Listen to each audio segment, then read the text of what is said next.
In a world where magic became real, countless demonic caves began to appear everywhere, bringing with them monstrous creatures known as demons. However, it wasn't just monsters that emerged. Magic also awakened humans with special powers. These individuals became known as Awaken, and over time, they came to play key roles in combating magical threats. Among all the dangers of that world, there was one enemy who stood out, the SSS-class Demon King, a feared being called Belphegor, known for mastering all 5 elements. To confront him, the most powerful squad of Awakened on the planet was summoned, a legendary group known as the Divine Corps. This squad had been led for the past 10 years by a man named Bai Yi, a warrior of immense skill and reputation. When Belphegor deployed his subordinates to protect his position, the mission of the Divine Corps began. The order came directly from the highest authority, one referred to only as God, and it was to completely clear out the Juth Demonic Cave, the most dangerous dungeon the group had ever faced. All members of the squad were present, including Ling Yue, a swift and lethal assassin who seemed to be enjoying the mission. Like the others, she was also an L-class Awakened, the highest classification in existence. This was a purge operation, designed exclusively for L-class individuals, which represented the maximum combat difficulty. The mage Han Xiaoling, another member of the team, used his spells alongside his companions. Meanwhile, the support member Lucian activated his gravitational pull ability, increasing the speed and power of his allies. With this reinforcement, Bai Yi charged furiously at the Demon King, managing to defeat him with his devastating strikes. Victory seemed absolute.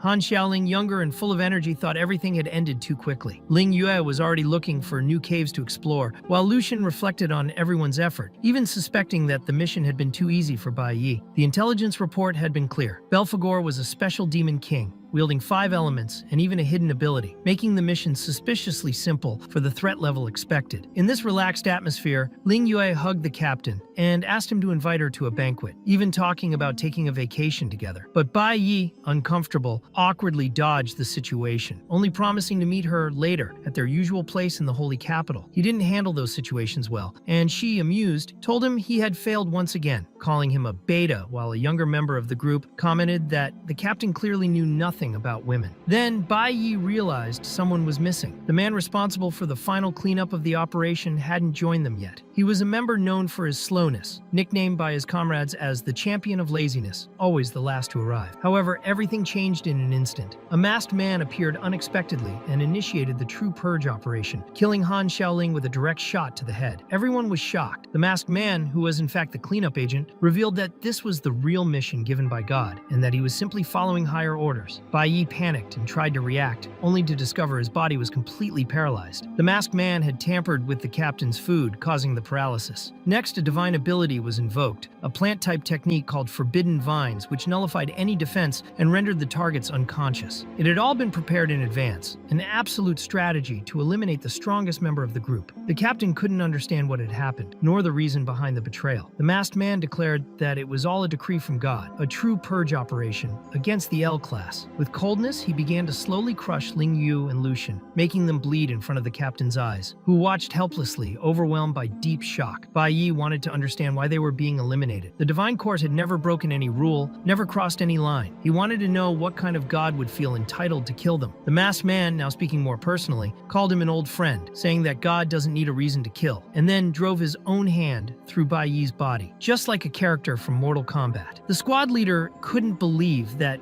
even after 10 years together, they had never truly been comrades. He had believed they were a family, but the masked man clarified that it had all been part of a plan from the very beginning. He had been chosen by God from the group's very first encounter, and had played that role for all those years only to gain the captain's trust. In the end, everyone in the Divine Corps had been nothing more than pawns, disposable pieces on someone else's grand chessboard. Despite all of it having been carefully orchestrated, the masked man was also frustrated. Pretending for so long had been a burden even for him. And so, without hesitation, he executed Bai Yi. On May 22, 2125, all members of the squad were officially confirmed dead. The L-class elimination operation had been successfully completed. Now the janitor behind it all was preparing to take his well-deserved vacation. However, something strange happened. Even after being shot in the head, Bai Yi could still slightly move his fingers. He heard a voice echoing through the darkness, a voice speaking about making a deal. The scene shifted to a completely different place, where the protagonist was chained, unable to understand where he was. Then, in front of him, appeared a grayish figure surrounded by an unusual aura, mocking his awkwardness with women, saying that if he couldn't deal with female attitudes, he would now have to face something far more complicated. The figure revealed itself to be none other than the real Belphegor, the very demon king who was supposedly defeated. The 5 elements that made up his power floated around his body, showing that he was far from being eliminated. Bai Yi immediately recognized his mortal enemy. It was obvious. A SSS-class demon king wouldn't die so easily. This was the Soul Domain, a spiritual plane connected to the realm of Naya, where Belphegor's true life force resided. The demon could feel the burning hatred in the human's heart, the same hatred he himself had once felt. For that reason, he made an offer. He would give Bai Yi the chance to go back in time and undo everything that had happened. His hidden ability was called Regression to Life, and with it, he could send Bai Yi to a distant point in the past, giving him a new opportunity to change fate. Bai Yi immediately thought of his comrades, the good moments they had shared over the past 10 years, and how they all died without explanation or justice. His thirst for vengeance was so intense that the chains binding him shattered in a surge of fury. He didn't just want to kill the traitorous janitor, he wanted to wipe out everyone who dared call themselves gods. Belphegor, observing that rage, understood that the answer had been given. He then offered the protagonist a gift, calling it a welcome present. Still wary, Bai Yi wanted to know the true price of such a deal, but the Demon King merely smiled in silence, revealing nothing. Then everything faded to black. The protagonist suddenly woke up in his old classroom. It was the state's sacred Academy of Protection, more specifically in the Elementary Division for Awakened Education. A teacher scolded him for sleeping in the middle of class. It was Professor Huang, a strict woman respected by all, clearly irritated with his behavior. Bai Yi was in shock to realize he had actually returned to the past. Not only that, but he was there before his awakening, still in elementary school. He could hardly believe the effectiveness of Belphegor's ability. Looking around, he saw faces he hadn't seen in nearly 20 years. This was real. The class continued as usual. Professor Huang explained the 5 main elements of that world: lightning, plant, cloud, nuclear, and stellar. Each person could possess only one of these elements, and depending on how the element connected to their body, individuals were classified into 3 roles: combat, support, and special. These roles, combined with the 5 elements, gave rise to countless awakened professions. The strongest student guild in the school, for example, was composed of a stellar mage, a cloud warrior, a nuclear bard, and a lightning assassin. Every student in that classroom had already surpassed the level of an ordinary human by awakening their potential, making that day the most important of their lives. Awakened professions were ranked from weakest to strongest in 4 tiers: dust, ember, abyss, and celestial. Each person had only one chance to awaken, and the profession they received determined their future in that world. After class, Bai Yi walked through the school's corridors and outdoor areas. Everything felt nostalgic, as if he were reliving a distant dream. He observed every corner, remembering where he had awakened for the first time. That's when he saw a boy being shoved violently to the ground. He recognized him immediately. It was Four Eyes, a classmate who was often the target of mockery. 3 students had surrounded him and thrown him down, calling him trash because of his artificial awakening, saying he didn't deserve to be at that school. The leader of the trio stomped on his foot angrily, revealing his fragile ego. His name was Hong Chang-sheng, a Class E student who had already awakened as a stellar assassin. His aggression stemmed from insecurity. Despite having a rare red tier awakening, he still felt inferior and needed to humiliate others to assert himself. The protagonist immediately recognized Hong Chang-sheng, well known as the school's bully. It was common to see him harassing classmates and intimidating the weak. Four Eyes, a quiet student, used to timidly offer tea sachets to him in an attempt to protect himself, but Chang-sheng was always looking to start a fight with anyone. At that moment, Professor Huang arrived to break up the chaos, firmly stating that this was a school, not the streets. Chang-sheng, with his manipulative demeanor, blatantly lied to the professor, saying Four Eyes had slipped on his own and that it had all been an accident. He showed the tea sachets, pretending he was just trying to gift his friends. Then, he leaned toward the professor and whispered something offensive, hinting that if she weren't so attractive, he would have already found a way to get her fired. He acted like he owned the world. Professor Huang, however, completely ignored the threats. She went to help Four Eyes, showing her integrity and empathy. The trio of bullies decided to leave, but before they could, Bai Yi stood in front of Chang-sheng, staring him down without flinching. Chang-sheng, with his arrogant posture, tapped Bai Yi's shoulder, asking what he was doing there. He shoved him aside and walked off, saying he'd be back later to laugh at the losers. Four Eyes, though injured, still apologized to the professor, who clearly knew he wasn't at fault. Bai Yi remembered how much that professor had helped him in his previous life. Despite her strict appearance, she was a kind and dedicated woman woman. It was obvious she cared deeply for her students. Soon after, it was their class's turn to enter the awakening chamber, and before that, she reminded everyone to stay calm during the process to avoid injury. In that world, there were two ways to awaken. One was like Hong Cheng Sheng's, a natural awakening that occurred in people with exceptional physical constitution and innate talent, usually triggered during intense emotional moments. The other method was artificial, done through the awakening chamber, a technology developed by top scientists. Inside it, emotions and adrenaline were intensely stimulated to force the awakening of one's dormant potential. But since each person could only awaken once, it was considered the biggest opportunity of their lives, their one and only reset button. Finally, it was Bai Yi's turn. Professor Huang asked him to concentrate and not be lazy like during the last class when he had been caught sleeping. But unlike the others, he already knew what was coming. In his previous life, he had awakened as a nuclear warrior of Class E, a profession considered dust tier, the lowest rank. Because of that, he spent years being mocked and humiliated. Only much later, when he reached Class S, did he finally earn recognition. Since he possessed the nuclear element, he expected that to repeat, but he wasn't sure what profession he would receive this time. However, something unexpected happened. The awakening system malfunctioned. It detected that Bai Yi had 5 different elements in his body. He couldn't understand what was going on. He felt an intense heat inside him, and then a message appeared. The infinite awakening system had been activated. Because he possessed 5 elemental types, he could choose any initial class among the available elements. And in the future, when one of them accumulated enough energy, he would have the option to gain a new random class from that element, or even evolve his original class. Bai Yi could barely believe what he was seeing. He didn't need to choose just one path. He could accumulate elements and unlock other classes over time. It was a rare ability, far beyond any other student. It was even better than Julius, Chris's father, who bragged about having 2 jobs. He could obtain green, blue, red, gold, and even special quality professions, something no one there could even dream of achieving. But the system was clear. Only the first profession could be chosen. The others would be randomly granted based on the elements he accumulated. That's when he remembered the proposal made by Belphegor, and he finally understood the gift he had received: infinite awakening. Before making his choice, the system warned that all element bars would be reset after the decision, so he had to think carefully. Outside, the teachers and students were starting to grow impatient. At last, Bai Yi exited the chamber. Professor Huang, excited, rushed over to find out which profession he had awakened. But with a tired expression, he apologized and said he was going to disappoint her. He reported that he had awakened as a core-type warrior, with green quality, the weakest of all. Though visibly disappointed, the professor tried to encourage him. She said many green-quality professions had produced great talents, and that he shouldn't give up. She believed he would succeed in the future, but Bai Yi didn't want that kind of comfort. He could tell she was trying to help him, and even though she tried to keep a composed posture, she couldn't hide that she was trying to console him. She simply asked him to rest for a while. Meanwhile, Hong Changsheng, from a distance, watched the scene with contempt. He thought it was pathetic to see the teacher trying to console someone like Bai Yi, calling her useless for doing so. For him, reality was harsh and simple. Those with green-quality professions were at the bottom of the barrel. According to Changsheng,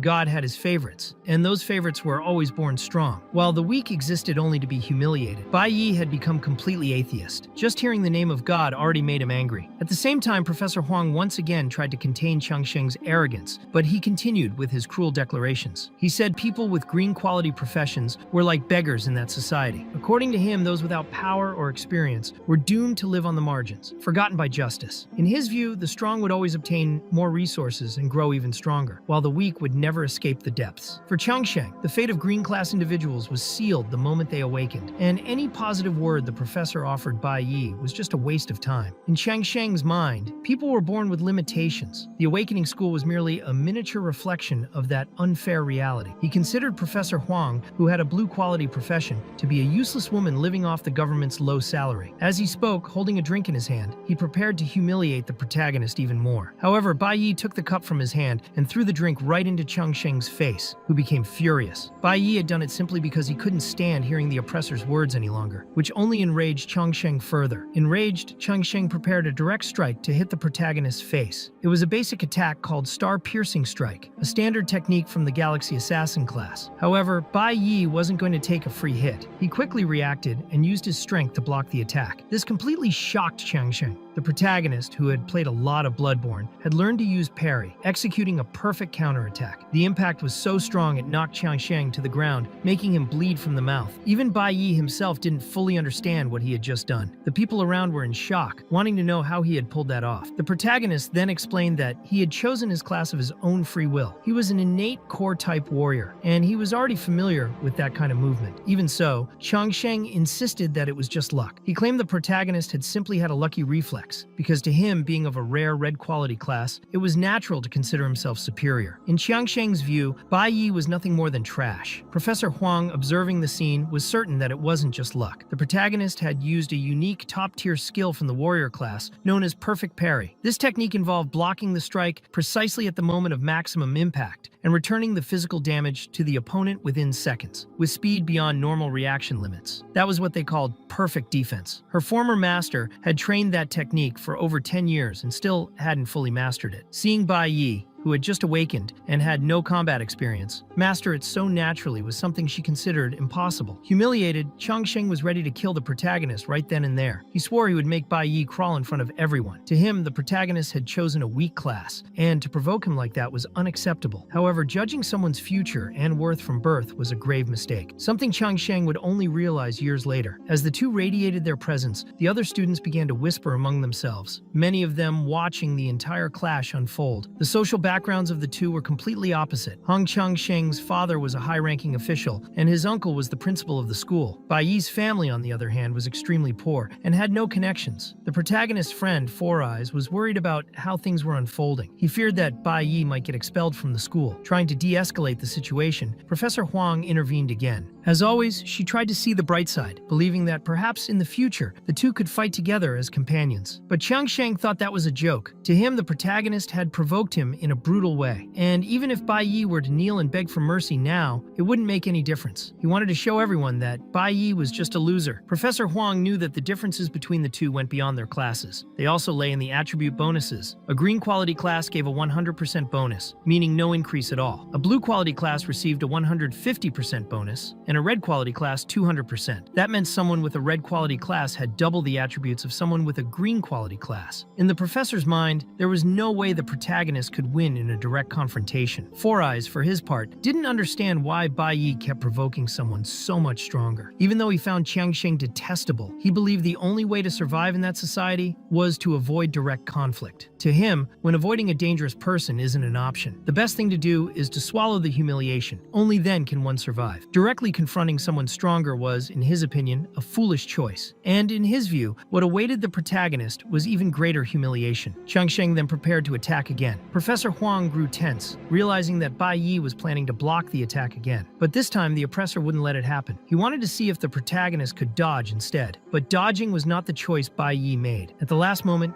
he activated a skill called Instant Flash, a technique that triggered a traversal effect, allowing him to phase through any obstacle in his path. When the attack passed straight through, Qiangsheng didn't understand what had just happened. Realizing that Bai Yi was behind him, Qiangsheng began coughing up blood. He fell to his knees, unable to believe he had lost to someone he considered a complete failure. The surrounding students watched in silence. Some couldn't believe what they had just seen and wondered if Qiangsheng had simply slipped. Four Eyes found the whole thing extremely entertaining, and even Professor Huang couldn't understand what had just occurred. Amid the confusion, a pink-haired girl observed intently. Her name was Qi Yin. She calmly analyzed every detail of the fight. She noticed that the moment Qiangsheng tried to attack, Bai Yi activated a special acceleration skill. She recognized it as the advanced form of the technique known as Instant Flash. Even so, Qi Yin still didn't understand how he had taken down his opponent with a single blow. She realized the protagonist not only mastered the basic warrior skills at their highest level, but also integrated them perfectly into real combat. As the class monitor, she was one of the few people there capable of making such an accurate analysis. As the whispers grew louder, Bai Yi walked away. The system showed he had received a small amount of experience. Since his body had accumulated elements, that experience was absorbed into the galaxy element. It was exactly as he had predicted. Using his class in real combat allowed him to accumulate class experience. In addition, defeating feed-type opponents also granted feed points. However, upon receiving only 50 experience points, the protagonist concluded that he would need to enter demonic dens if he wanted to level up faster. He had chosen the core-type warrior class because, upon class advancement, he would gain access to unique traits and extremely powerful abilities, capable of surpassing even other rare classes. But for that, he needed to level up as quickly as possible. As he was about to leave, Qiangsheng still consumed by rage, tried to strike him from behind with his sword. However, at that exact moment, the school principal appeared. His name was Hong Liang, Chang Sheng's uncle, and he immediately ordered his nephew to stop. He looked disappointed by his nephew's behavior, believing the boy should already be ashamed enough after what had happened. The principal then addressed all the students. He said they had awakened their professions that day and must be exhausted. Since it was the weekend, he told them to go home and inform their families about their respective classes. Upon hearing the word family, Bai Yi froze. When he was reincarnated, he hadn't realized it right away, but now he understood. His family was still alive. That same day, May 22nd, 2015, something terrible was about to happen, and he couldn't believe he had forgotten the most important thing. Eyes wide, he started running, leaving the principal behind. Hong Liang, completely ignored, was furious. He turned to Professor Huang and told her she needed to manage her students better. He also said he would pretend nothing had happened that day. Professor Huang immediately bowed, apologizing to her superior. Meanwhile, Chang Sheng was taken to his uncle's office. There, he insisted that he had only lost because of Bai Yi's luck. However, the principal considered that nonsense. He had seen exactly what happened. The moment Chang Sheng attacked, Bai Yi used the instant flash technique. But what impressed the principal the most was the precision of the strike. The protagonist hit the weakest point in his nephew's body, completely breaking through his defense. And all of that was done using only basic warrior techniques. To Hong Liang, who had fought in real wars and bloodbaths for over 15 years, not even he could reproduce such techniques with that level of perfection. That fight was as one-sided as a professional player facing a child using basic moves. The principal made it clear, Bai Yi was not the ordinary student his nephew imagined. The scene shifted. Bai Yi was running through the streets, confused. He wasn't sure whether revenge was the only thing he had to do after reincarnating. When he got home, he remembered how, in his past life, everything was covered in blood on this very day. But now, he was determined to stop it from happening again, even if it meant dying in the process. Inside the house, his father was laughing loudly at the TV, while his mother, Ru Yun, was doing the dishes. When Bai Yi walked in, both of them were surprised to see him home so early. Just seeing his mother alive brought him to tears. It was an indescribable feeling. Ru Yun was deaf and communicated with him using sign language. She noticed his emotion but thought he was just hungry. She said she had made his favorite dish, a kind of noodles, and promised that she would prepare his favorite pickled fish the next day. But Bai Yi insisted on eating the fish that very day, and even offered to help her cook it. During the conversation, his father also got involved, even though no one had called him. He believed his wife could handle it alone, and didn't understand why his son had ignored him upon arriving. He knew that today was his son's awakening day, and was expecting good news. His name was Bai Lingsheng. He also had a warrior profession, electric type, quality C. He'd even come home early from work just to celebrate the moment with his family. The protagonist, however, chose to hide the truth. He said he hadn't managed to awaken. He claimed the process had been delayed and confusing, and that many people had failed to complete the ritual that day. Bai Lingsheng, suspicious, asked why his son had returned home so early. He mentioned that Da Lei's son had awakened a blue-quality profession, and even though he considered it inferior, it was still better than nothing. He hinted that his own son shouldn't end up like him, someone with a red-quality profession, who had worked hard, shed blood and sweat, all for Bai Yi's sake. That's why he wanted to know his son's real profession. Before Bai Yi could respond, he was caught off guard by his father. Bai Lingsheng smashed a glass bottle over his son's head violently. He already knew the boy had awakened a green-quality profession and couldn't accept it. In Lingsheng's eyes, his son had shamed the family name and pretended to be someone serious at school, while hiding the fact that he had a class he considered useless. The protagonist vividly remembered how his father had always been impulsive and violent, someone who couldn't control his emotions. Over time, he had almost forgotten what happened on Awakening Day in his past life. Back then, as soon as his father found out he had awakened a green profession, he broke a bottle over his head in shame. Ru Yun,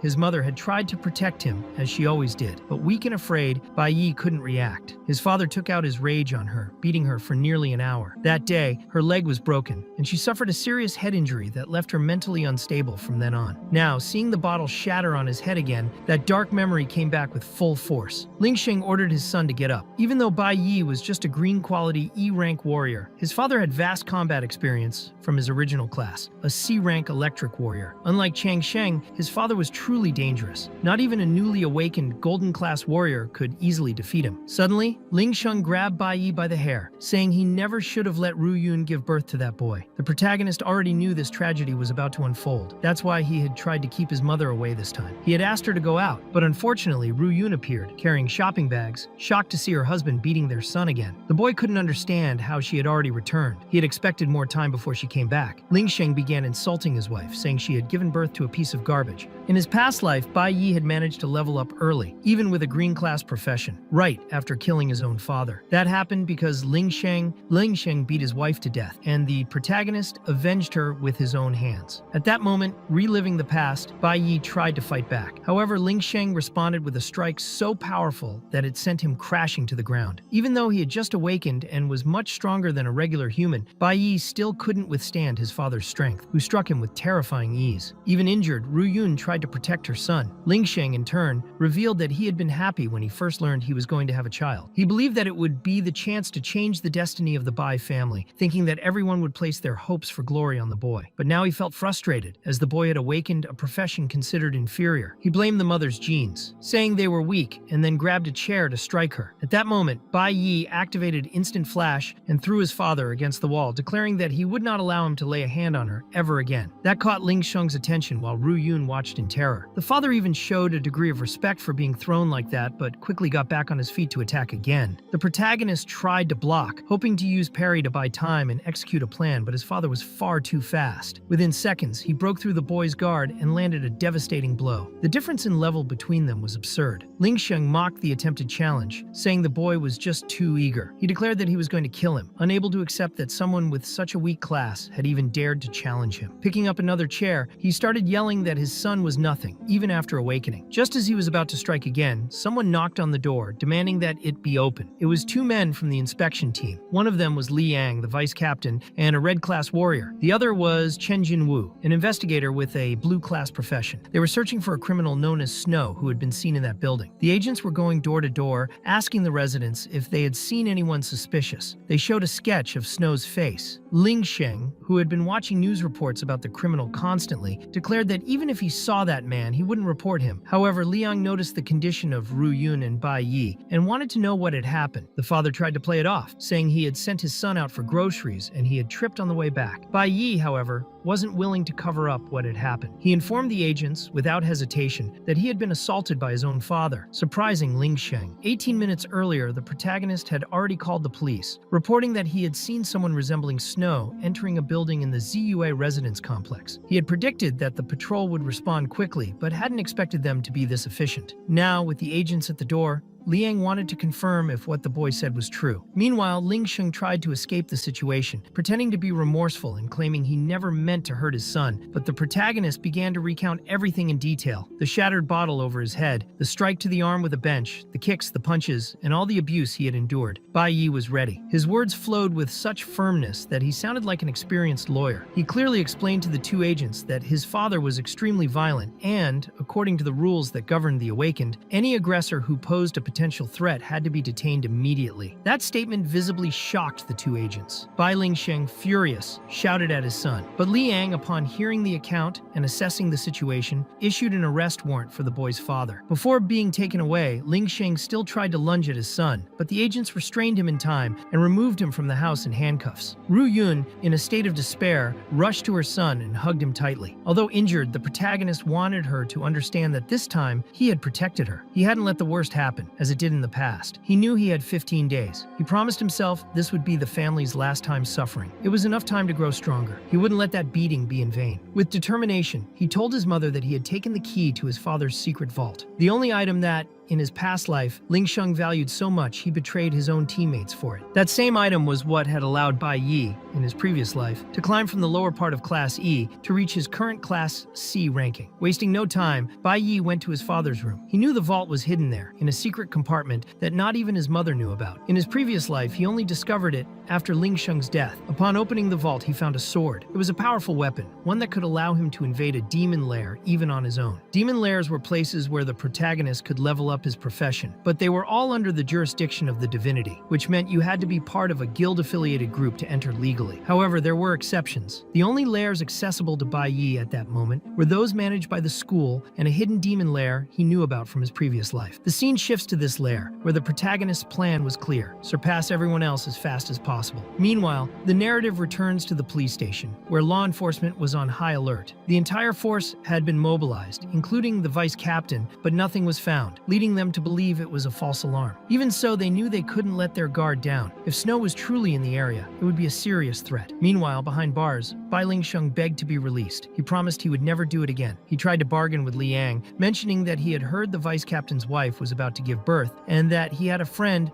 who owned the best postpartum care center in Chuxi County. It was clear all he wanted was to rise in the ranks of the inspection team, but the agents weren't falling for it. He would be transferred to the Awakened prison the following day, and just thinking about his son made his rage grow even more. As the father was taken away, the protagonist followed his own path. He knew he needed to grow stronger, and the best way to do that was by exploring a demon lair. These places could appear anywhere in the world, functioning like dimensions parallel to reality. The gates appeared suddenly, and most were quickly taken over by guilds. These demon lairs were filled with demonic beasts and valuable resources. That's exactly why Bai Yi decided to go after that hidden lair that no one else knew about. The place was dangerous. By rule, you should only enter in a team with members of varying professions and elements to increase your survival chances. But the protagonist had no choice. In his previous life, this lair was only discovered 5 years later, when the demon race invaded the human world. So at that moment, he stood before a perfect opportunity. It was the lowest-ranking hidden demon lair possible, but also the only one accessible to him at his current stage. The lair's world was covered in ice. The floor, the walls, everything reflected a bluish, cold light. From this, Bai Yi concluded that the demonic beasts in that region were likely cloud element types. Carefully observing his surroundings, he noticed signs that someone had already passed through. Footprints, cuts in stones, bone fragments, until he came face to face with a gigantic bear covered in spikes, surrounded by various skeletons. The tension rose. Suddenly, a beast tried to attack him from behind. It was a wolf with a higher level than Bai Yi. Even at a disadvantage, he managed to react in time. He quickly dodged and blocked the enemy's strikes. The battle was intense, but the protagonist kept control. Taking advantage of an opening, he launched a precise blow, defeating the wolf with accuracy. The victory, though small, was significant. It showed that he was on the right path, and that even with disadvantages, it was possible to overcome the challenges ahead. The weapon hidden in Bai Yi's father's vault was an A-rank item, unavailable on the market. For now, it compensated for his lack of combat power. It was known as the Kunwu blade. The problem was that the beast's defense was very high, so even targeting vital points, it would take several hits to bring them down. Deep down, Bai Yi even missed the days when he was just an L-rank awakened. Doing quick calculations, he concluded that he'd need to kill at least 20 wolves to level up once. But then a howl echoed, and he soon realized that several wolves were approaching, drawn by the scent of their companion's blood. To make matters worse, the Wolf King was among them. Wasting no time, Bai Yi charged toward the enemies, striking vital points with critical blows and dodging attacks with agility. He repeated the same movements until, with one powerful strike, he eliminated all the normal wolves at once, gaining a good amount of experience. Only the Wolf King remained. After landing several precise cuts, he managed to defeat that creature too. With that, he wouldn't struggle to level up until reaching Class D. Shortly after, he finally reached level 2. Though exhausted after defeating 20 wolves, his E-rank body still endured. Bai Yi wished he had a dimensional backpack, otherwise he would have to abandon many valuable items. Most demon lairs were monopolized by large guilds, making progression extremely difficult for awakened, who weren't part of an organized group. To gain access to higher level lairs, Bai Yi knew he needed to join the Divinity Guild, whose academy selected talents for its teams. The dream of nearly every student was to graduate and be recruited by a guild like Divinity. Being expelled from a team meant stagnation. Bai Yi's own father had remained stuck at Class C after being expelled from his guild's group. Going solo was time-consuming, and with the temperature in that place being so low, he needed to move quickly, as he was burning too much energy. As he continued his journey, another pack of wolves appeared. He then cut down some trees, causing them to fall on the enemies. But suddenly, a massive creature appeared. The Cloud Serpent. Bai Yi was surrounded by beasts on all sides, as if they wanted to turn him into luncheon meat. It was at that moment that an explosion shook the region. The commotion awakened all nearby monsters, including the feared Icefield bear. The problem was that the bear had awakened in a berserk state, attacking anything in sight. It effortlessly destroyed wolves and serpents. Meanwhile, Bai Yi simply dodged the attacks and took the opportunity to collect the items dropped by the defeated creatures. While the bear attacked some beasts, Bai Yi focused on eliminating others. This way, he reached level 4 and earned 12 attribute points to distribute. Ironically, instead of being a threat, the bear was helping Bai Yi conserve energy. Still, he had to land the final blow for the experience to count. Even as he leveled up quickly, the wolves kept coming.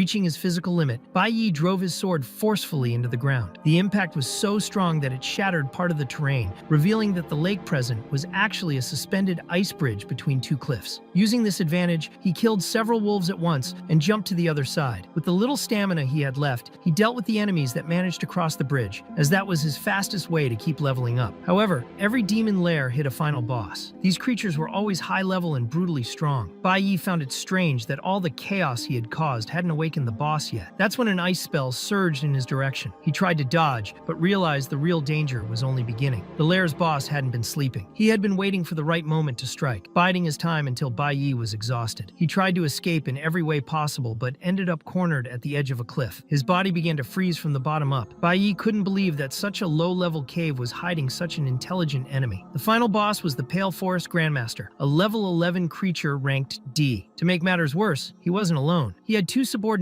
known as the demonic apes of the Pale Forest, ready to crush any hope of victory. Being completely frozen like that was extremely dangerous. Bai Yi's body began losing all its heat, and he knew he couldn't remain in that state for long. The Pale Forest Grandmaster ordered his subordinates to attack the boy immediately. Even with his body partially trapped in ice, Bai Yi couldn't let that happen. As the attack closed in, he used his block skill, causing one of the subordinates to bleed. To break free, he activated the Shatter skill, which allowed an awakened one to consume all remaining energy to instantly escape a control state. Though it worked, the skill drained almost all his stamina. He knew it would take time for the Grandmaster to cast another spell of that level, so he had to end things quickly. The boss then gave a new command. He ordered the Icefield Bear to attack the protagonist. The situation was critical. The natural ice element was heavily countered by the cloud element, which further weakened Bai Yi's resistance. Facing two demonic apes was already dangerous enough, but now he also had to deal with a giant bear and a pack of wolves. While trying to defend himself, one of the apes attacked. Bai Yi blocked the blow, but the second one struck at the same time, making defense nearly impossible. He couldn't gather strength. The beast didn't let him catch his breath, and with the Icefield Bear charging violently, the only option was to retreat. Bai Yi's stamina was at its limit. The Grandmaster noticed this, and once again cast his skill called Ice Storm. Bai Yi was shocked by how short the cooldown was for such a powerful spell. However, in his past life, he had already faced extreme situations and developed a sharp sense for spotting opportunities. Now he saw only two options. The first was to keep fighting until his stamina hit zero, which meant certain death. The second was to jump off the cliff, and that's exactly what he did. Still partially frozen, Bai Yi hurled himself off the ice bridge. The scene then shifts to his home. Ru Yun, his mother, believed he was still asleep. It was 10 o'clock on a Saturday morning, and she found it strange not to see him in bed. There was only a note in which he said he had gone to a friend's house and wouldn't be back late. He asked her not to worry. Still, Ru Yun felt suspicious. If he had truly gone to visit a friend, he would have told her beforehand. He wouldn't have just left a note. She felt something was wrong. Since the previous day, he had seemed different. There was something odd in his behavior, and it left her deeply uneasy. The scene returns to the demon lair right at the moment when the ice bridge collapses. Nearly 100 demonic beasts fall along with the debris. Bai Yi tries to hold on to one of the beams while coughing, exhausted. He remembers his past life. He also recalls that at the bottom of the cliff, there was a river. That was his second escape route, and probably his only real chance at survival. But the impact of the fall and the continuous use of Shatter had consumed nearly all of his stamina. He believed he had reached his absolute limit. Then, a massive creature appeared, ready to strike. Bai Yi, in that moment, fondly remembered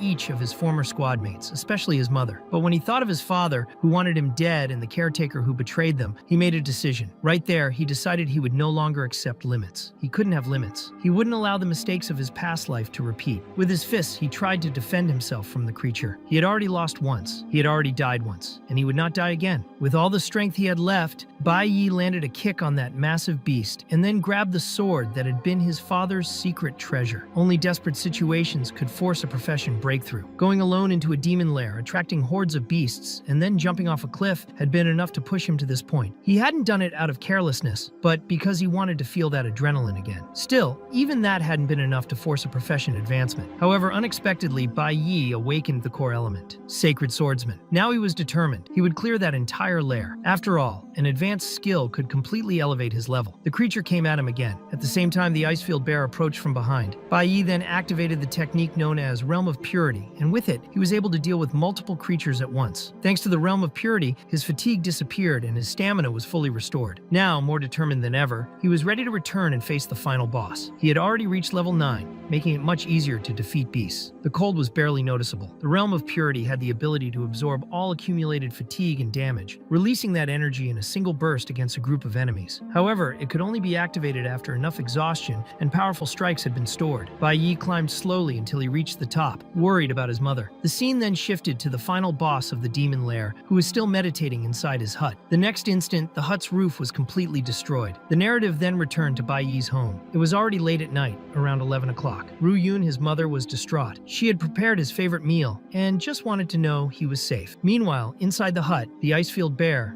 now lay defeated. Bai Yi had taken down the beast and once again stood before the Pale Forest Grandmaster. The boss reacted quickly, ordering his demonic apes to attack. However, Bai Yi was stronger than ever. With just his blocks, he could easily take them down. The final boss tried to use his Ice Storm skill, but the protagonist was immune, thanks to the Cloud Element resistance effect that had been activated. Realizing the critical situation, the boss gathered several apes for a combined assault. But Bai Yi had no intention of being defeated. He knew this was his chance to reach Class D. Without hesitation, he ripped off the boss's arm, making the creature's purple blood splatter everywhere. Then, he finished the enemy with multiple precise slashes, slicing the body as if preparing monkey soup. In doing so, he successfully advanced to Class D. Because he had accumulated enough Cloud Element energy, Bai Yi also had the opportunity to awaken a new profession. After so much fighting, he had almost forgotten that this was even possible. In the end, he obtained the profession Cloud Element Mage, a red E-rank profession, but with power comparable to his current status as a D-rank warrior. In addition, he obtained a few items, and most importantly, the long-desired magic pouch, capable of storing up to 20 items. There were still some apes alive nearby, so Bai Yi decided to test it out, using his new magical profession. The scene then shifted back to his mother's house. Ru Yun was sitting on the couch, worried, at 5 o'clock on Sunday morning. She no longer knew what to do until Bai Yi finally walked in through the door. Upon seeing him, Ru Yun stood up, relieved, and hugged him tightly. The boy apologized for making her wait, but couldn't ignore the fact that she had stayed up all night for him and hadn't even eaten. He then convinced her that it was time to leave the past behind and stay away from Bai Lingsheng for good. With the magic pouch and the essential weapons he had acquired, he brought back more than 10 of the most valuable items he had obtained in the lair. The next scene showed Bai Yi negotiating with a broker. He wanted to sell just one diamond for 8,000, which made the merchant suspicious, thinking the boy might be trying to scam him. He never thought anyone could be so greedy. After some persistence, the price was settled at 7,000. In his past life, Bai Yi had dealt with many magical ore brokers, so he knew how to negotiate well. With that money, he managed to rent a comfortable house for his mother. In his previous life, she never had a single day of peace, and now, with this new chance, he wanted her to truly smile. The scene showed Ru Yun smiling while preparing dinner in the new house. It had been a long time since Bai Yi had seen his mother smile like that. With housing taken care of, having reached D rank, and awakening a new profession, Bai Yi still didn't feel like he could relax. His father was still in prison, but the situation wasn't completely resolved. He knew he could only take revenge peacefully once that matter was fully settled. So he started working on a new weapon, creating a bracelet that held a magic stone capable of storing elemental power. The narrative then shifted to Chang Sheng, who appeared exiting a portal with his subordinates. They were exhausted, and a girl tried to convince him to take a break, offering him some water. He was rude, however, swatting her hand away and refusing any rest. Chiang Sheng wanted to make the most of his time, and was already planning to head to the next demon lair for extra training. He didn't want anyone to grow stronger faster than him. In the upcoming simulated combat test, he intended to prove to everyone that he was a true genius. In another scene, a young woman looked at the list of new awakened individuals and noticed that there were no gold-ranked professions. This made her believe that there was nothing interesting to expect from that test. On Monday morning, Bai Yi woke up and was surprised to see a hearty meal on the table. He was late and didn't understand why his mother hadn't woken him. Ru Yun, seeing how deeply he slept, decided to let him rest. She just wanted him to have a proper breakfast without rushing. To her, being late once in a while wasn't a big deal. She was a good mother, and that was the first time they had shared a truly worthy breakfast together. During the meal, she brought up his birthday, asking what he would like as a gift. It was coming up that Friday, June 5th. Only then did Bai Yi realize the date. In his past life, after his mother's death, no one ever celebrated his birthday again, and he gradually forgot the date altogether. He didn't even know if there was anything he wanted. The only thing he truly wished for, he already had, his mother alive. Now all that mattered was completing his next objective, eliminating the caretaker who betrayed his former squad. The scene shifted to the awakened secondary school. An instructor was present to prepare the students for the simulated combat, a truly important event. The secondary school was part of the high school division directly under the Divine Guild, and the entire guild group would be watching each student's performance closely. The simulated combat was the first official stage after awakening and also functioned as a graduation evaluation. The test was broadcast live, and the student with the best performance would have the chance to participate in the cultivation trip with the high school division, an annual opportunity opportunity to get closer to the main guild. The school gathered the most promising students from middle and high school to visit the Sacred Realm, the Divine Guild's headquarters. That place was special to the protagonist. In his past life, he met his master in that realm, which was also the birthplace of the enemy he now sought revenge on. However, his master and the masked caretaker had never met back then. The masked one only joined the team after Bai Yi became part of the Divine Corps. To find that masked man, Bai Yi decided to get the highest score in the evaluation and secure his spot in the cultivation trip, the fastest route to reach him. Meanwhile, the other students were excited about the simulated combat, and the instructor began the official training.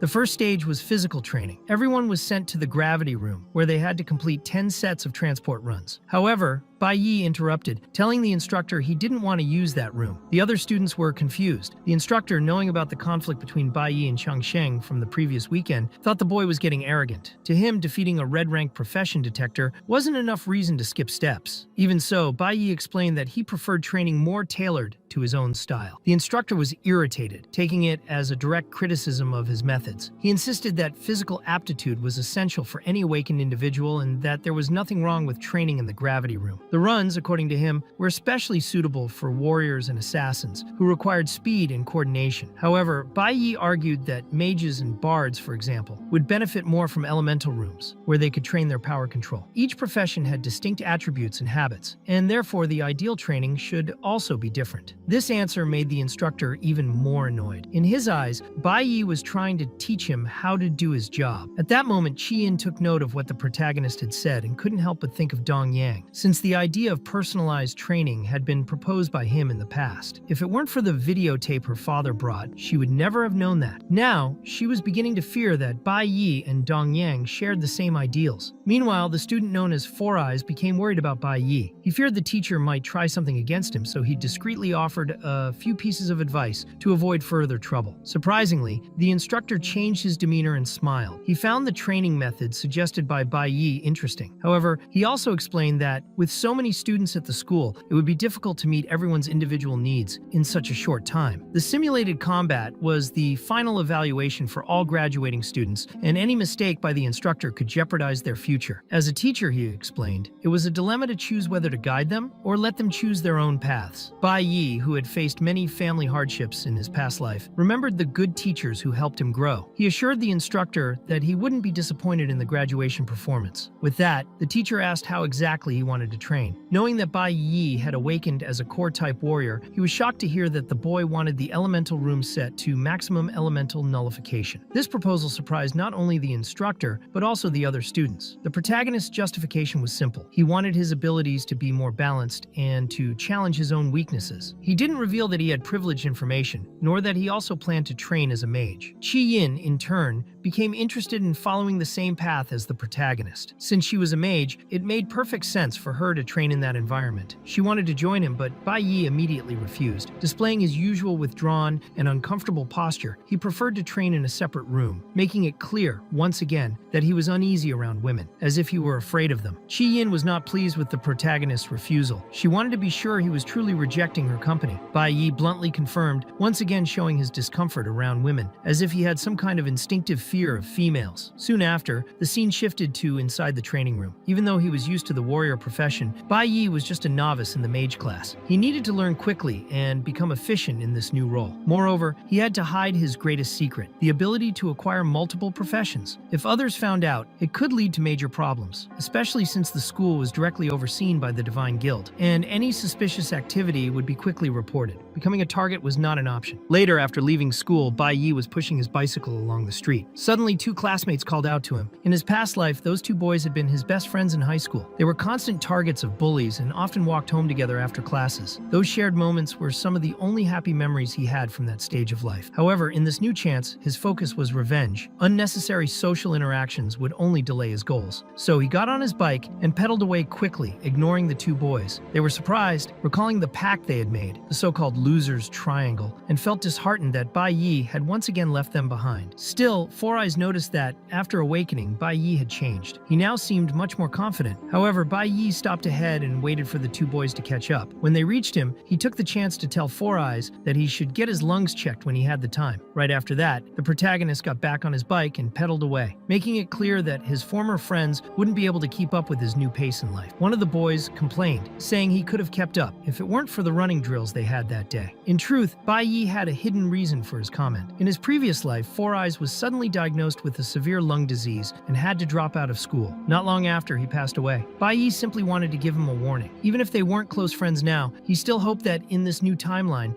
the boy would survive. The story then shifts to the Sacred Realm in the new training grounds for recruits. Dong Yang was resting peacefully, enjoying the sun. He had heard rumors that a new recruit had recently stood out. It was the very same guy who had betrayed Bai Yi in his past life. Next, the story returns to the protagonist's house on Monday night. Bai Yi didn't want his mother to go out alone and promised to come home early to carry the groceries. Even though it was a simple gesture, he wanted to build a more stable and safe environment for her as quickly as possible. The scene then cuts to the awakened prison. Bai Ling Sheng was getting his meal in the cafeteria and trying to negotiate with the food server, looking for a way out of his situation. On Tuesday at the school campus, Bai Yi had already gotten used to the commands of the mage class. He realized that the key factors were casting time and precise calculation of elemental power. Meanwhile, his old friend, the one with the bowl-cut hairstyle, was pushing himself to increase his workout reps. By Wednesday, Four Eyes was already showing signs of fatigue from the intense training. That day, Bai Yi ran into the two boys again. They invited him to have dinner with them, but he declined, saying he had to help his mother. The boys didn't like the response much, but Bai Yi advised them to train their archery skills more so they could improve their speed. On Thursday in the school infirmary, Four Eyes was having a medical checkup. The doctor congratulated him for seeking help early. It turned out he had a parasitic tumor in his lungs with accelerated growth. Fortunately, he could schedule surgery soon and everything would be fine. As he left the appointment, Four Eyes thought about Bai Yi's warning. If he hadn't missed the school's physical exam, he might not have even asked for a lung scan. He truly didn't understand how his classmate had noticed something so specific about his health. While walking down the stairs, Four Eyes overheard three students talking. The topic was Hong Chang-sheng, who had allegedly cheated to reach a top ranking. Apparently, he had secured the best placement and was ranked first for the final evaluation. The students also mentioned that Chang-sheng's family owned their own exclusive demon lair, used solely to train members of their private army. Moreover, they said Chang-sheng was planning to teach Bai Yi a lesson that same day after school. Rumors were that he had even brought weapons, and since it would happen off campus, he seemed ready to do something extreme. That information left Four Eyes completely desperate. He imagined Chang-sheng might show up with several allies to intimidate Bai Yi alone. However, he also knew that he was just a cowardly support-type student with no offensive abilities. Maybe Bai Yi could handle everything on his own. Still, the fear of Chang-sheng paralyzed him. His life principle had always been to avoid bad people at all costs. Then, in a moment of impulse, the chains on the armory door were completely shattered. The one responsible was Four Eyes himself, driven by a sudden surge of courage. Even if it meant dying, he believed he had to help Bai Yi. After all, the protagonist had saved his life in some way. With trembling hands but a determined heart, he grabbed an axe and ran. For the first time, he was willing to do something for Bai Yi with conviction. Chi-Yin arrived shortly after and was startled by the unusual scene. She didn't understand why Four Eyes had broken into the armory like that. She wanted answers, but he didn't have time to explain. He simply pointed out that he had to save Bai Yi immediately, and Chi-Yin was shocked. She was surprised by the seriousness of this normally cowardly boy. Meanwhile, the scene shifted to Bai Yi, who was pushing his bike along the sidewalk. He stopped for a moment, sensing a familiar presence behind him. Calmly, he stated that he knew Chang-sheng had been following him since they left school and wanted to know what his intentions were. With a sword in hand, Hong Chang-sheng appeared, determined to settle the score for what had happened the previous weekend. Bai Yi was curious to know if he really thought he had a chance. The answer was yes. Chang-sheng was confident, claiming he had trained hard since then in order to defeat him. He then used a skill called backstab, which teleported him behind the enemy and allowed for a sudden attack. Even so, the protagonist reacted effortlessly. He handled the situation so naturally that it left Chang-sheng completely confused. He couldn't understand how Bai Yi's power had become so overwhelming. The protagonist responded firmly, explaining that he wasn't the only one who had evolved. He took the sword from his rival's hands and also drew the one he had taken from his father's safe. In a symbolic gesture, he threw Chang-sheng to the ground and stabbed the blade into the ground before him, as if marking his territory. In that moment, Chang-sheng realized something he had never understood before. After so much effort, training, and countless attempts, even being the same age, he would never be able to surpass the boy standing before him. The weight of that revelation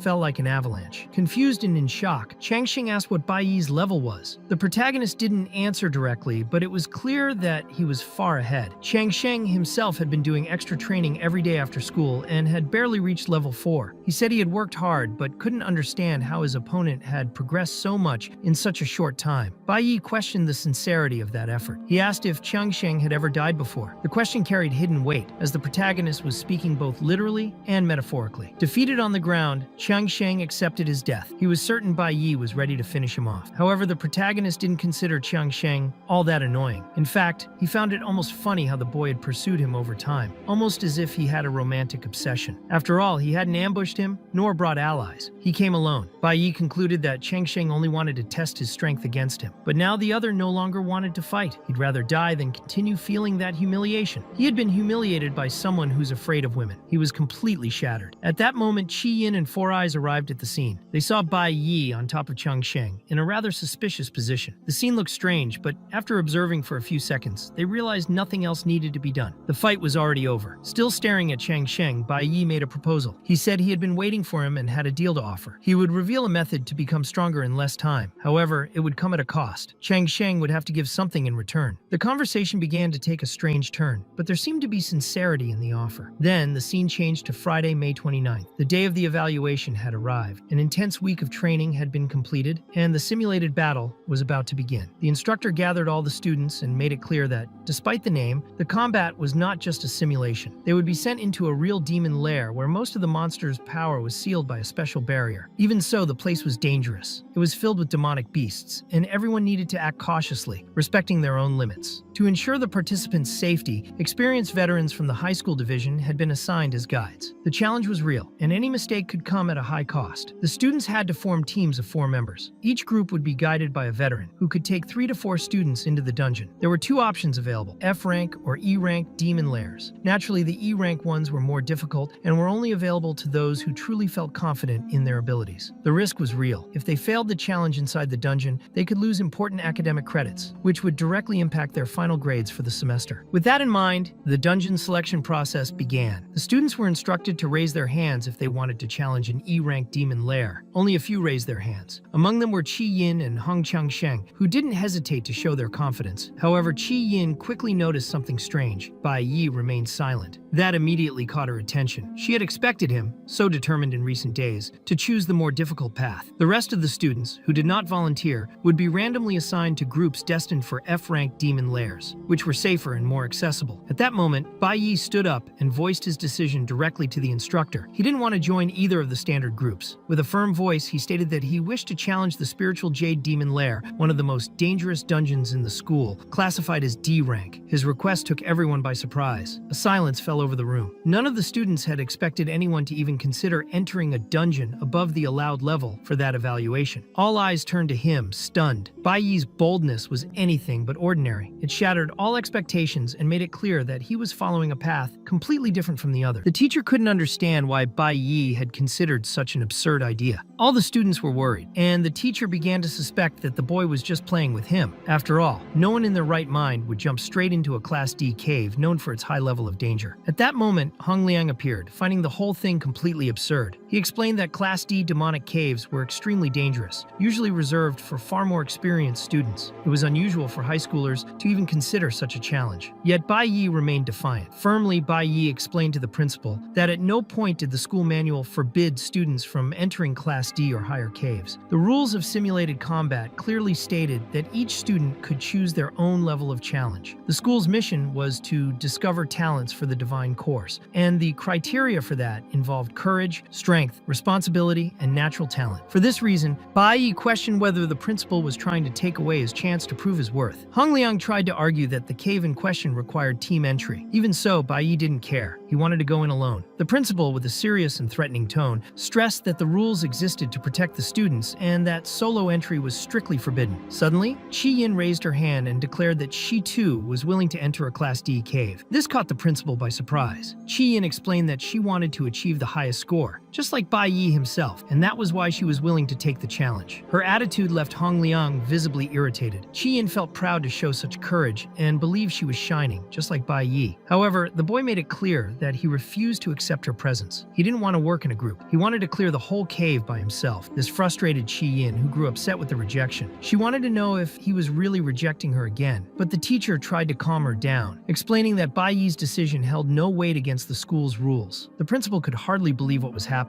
It was one absurdity after another. He found it ironic that the two students who had awakened only a week ago already thought they were ready to face anything. The teacher was also thoughtful. Only those two were willing to take on the challenge, and no one else seemed brave enough to join. Then, to everyone's surprise, another student stepped forward to accompany Bai Yi and Qi Yin. He wore a ruby pendant on his chest and stated that the two were still fragile flowers who needed someone to protect them. His name was Zilling. Zilling's presence reassured the teacher, who clearly trusted him. Qi Yin was surprised to see him, since he was a respected senior and an official member of the definitive school corps. Bai Yi, however, found it strange, as he had never heard of him. Zilling, in turn, upon looking at Bai Yi, thought the boy was nothing more than a chick who didn't yet know his own limits. He believed Bai Yi just wanted to spread his feathers in front of everyone, without considering the true weight of his actions. With the teams finally set, the teacher presented the entrance portal and announced that the simulation test would begin immediately. He explained that inside the caves there would be professional streaming equipment to follow the participants throughout their journey. Everything would be recorded. For this reason, he encouraged the students to give their best, emphasizing that this was a great opportunity to earn a high score. Meanwhile, Bai Yi reflected on the place. The Awakening Academy had been built over an ancient demon cave, which had already been conquered in the past. Both the high school and elementary divisions operated there, and the great main cave had generated smaller branches, ideal for student tests. Most of the dungeons were now controlled and ranked between D and F. Entering one marked the beginning of a simulated combat, and the entire exercise would be broadcast live. That was why Bai Yi knew he had to be careful not to reveal all his trump cards, especially in front of unknown enemies. The Lingyu Demon Cave, in particular, sparked Bai Yi's interest for a specific reason. The scene then shifted inside the test. Zilling, showing confidence, reassured his teammates and said he would guarantee Bai Yi's and Qi Yin's safety, since he already had previous experience in Class D demonic caves. Qi Yin showed curiosity about the strength of the creatures inside. Zilling then explained that the monsters usually ranged between levels 5 and 15. The most powerful ones were sealed, and it was rare for true demonic beasts to appear, especially bosses. Even so, he advised not to underestimate the enemies, because despite the students' strength and speed, in the eyes of the creatures, they were still just novices. As a senior, Zilling even suggested that he would look for weaker monsters for Qi Yin to face safely and earn credits. He made it clear that, as a senior, he would not allow a junior to get hurt. But at that moment, he realized that Bai Yi had already quickened his pace, walking ahead of the group. He tried to warn him, saying that this could scare off the monsters, but Bai Yi was already impatient. With a cold gaze, he ignored the advice and shot back a sharp reply, implying that Zilling talked too much. The senior was shocked by the boy's audacity. Worse still, Bai Yi began to release his energy, demanding that Zilling stay away and remain silent, since he didn't need help. This made the senior tremble with anger, almost giving in to the urge to slap the boy just to make him stop showing off. Even so, the group continued advancing through the cave. Meanwhile, the live broadcast had begun. Several people were already watching the test, including those responsible for supervision on campus. At the definitive core campus, a green-haired boy looked at his phone with an excited smile. He called his captain, wanting to show her the broadcast he thought looked promising. That boy was the vice captain of the campus, curious to watch the performance of one of the juniors who had chosen a Class D dungeon. He was, of course, talking about Bai Yi. The captain, in turn, grew interested and wanted to know what class that boy belonged to. Observing the monsters around him, Bai Yi realized that those creatures were sealed and could only use half of their original strength. For that reason, they were easy to deal with, especially for someone with his abilities. Even so, Qi Yin remained impressed. Watching Bai Yi face so many enemies at once made her feel far from that level. Even knowing the monsters were weakened, she recognized she was still far from reaching him. However, Bai Yi found such comparisons unnecessary. He believed Qi Yin should focus on her own growth and stop measuring herself against others. That would only hinder her development. Trying to ease the mood, Qi Yin smiled faintly and asked why he always spoke so coldly. Then she promised to do her best in that dungeon. Zilling, on the other hand, was annoyed. To him, it was clear that Bai Yi was attracting all the spotlight and overshadowing his presence. Like a shameless beta, he had joined that team only to impress Qi Yin, and now he found himself completely ignored. Irritated, he approached the two and reminded them that they were in a Class D dungeon. He stressed that the place demanded caution and thought Bai Yi was being far too arrogant. He admitted that the boy's performance was impressive, but pointed out that, as far as he knew, this was his first time in a labyrinth. Moreover, the location had 3 interconnected chambers, which made everything harder to handle and control. Even so, Bai Yi completely ignored the remarks. He looked at Qi Yin and asked her to handle the monsters approaching from the right, while he would take care of those coming from the left. The blatant disregard made Zilling furious. On the ground, several creatures had already been defeated, and the senior couldn't understand how that boy kept pretending he didn't even exist. Bai Yi stuck to his plan. He told Qi Yin that the monsters on the right were of a lower level and asked if she could handle them on her own. She hesitated, still not fully confident in herself, which Zilling noticed with disdain. To him, it was clear that the brat had no respect whatsoever